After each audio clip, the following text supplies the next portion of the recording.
Well, hello everybody. Let's read what Jesus said in Luke chapter 9, starting in verse 51. When the days drew near for him to be taken up, he set his face to go to Jerusalem. And he sent messengers ahead of them.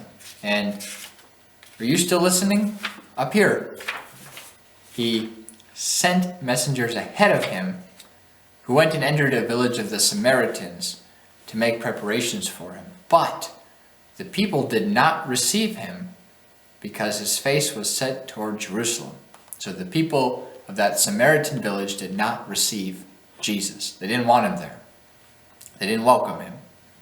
And when his disciples, James and John, saw it, they said, "Lord, do you want us to tell fire to come down from heaven and consume them?" He's like, "Jesus, do you want us to call down fire to burn them up because they rejected you?"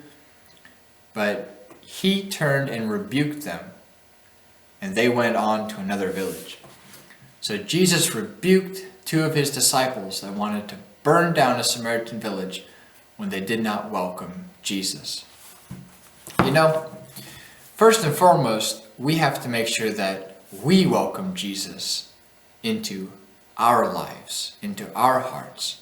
It's very simple. You can just say something like, "Jesus, come into my life. I welcome you. I have room for you in my life, in my heart. Come to me, Jesus." As simple as that.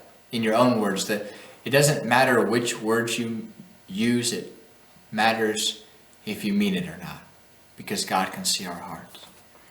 So before we have to worry about other people receiving Jesus, we should look in the mirror, look at ourselves and ask, have I received Jesus yet? Is Jesus welcome in my life?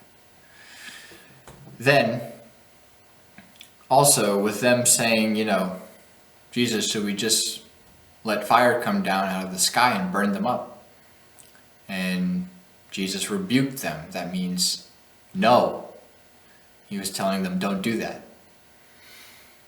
Sometimes, most of the time, people reject Jesus. Most of the people on earth reject Jesus. The people that receive Jesus, the people that accept Jesus, were in a minority. A small minority of the people that submit to Jesus, meaning we let Jesus be king of our lives and we actually do what he tells us to do.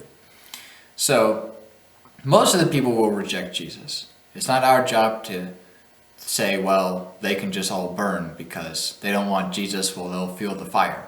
That might be true, but it's not our job to light the fire. If someone's going to throw them in the fire, that's going to be God. That's his job to judge. You know what happened after Jesus died and went up to heaven? Well, his disciples got the Holy Spirit, and many of them went out to Samaria eventually. And many of the Samaritans started believing in Jesus and became Christians and became following Jesus. Maybe even some of the Samaritans from this town became Christians. It's a good thing they didn't have them burned up, because later some Samaritans in that area anyway, became followers of Jesus. So let's receive Jesus and let's show a little grace and kindness towards the people that don't receive Jesus yet. Maybe they will one day. God bless you.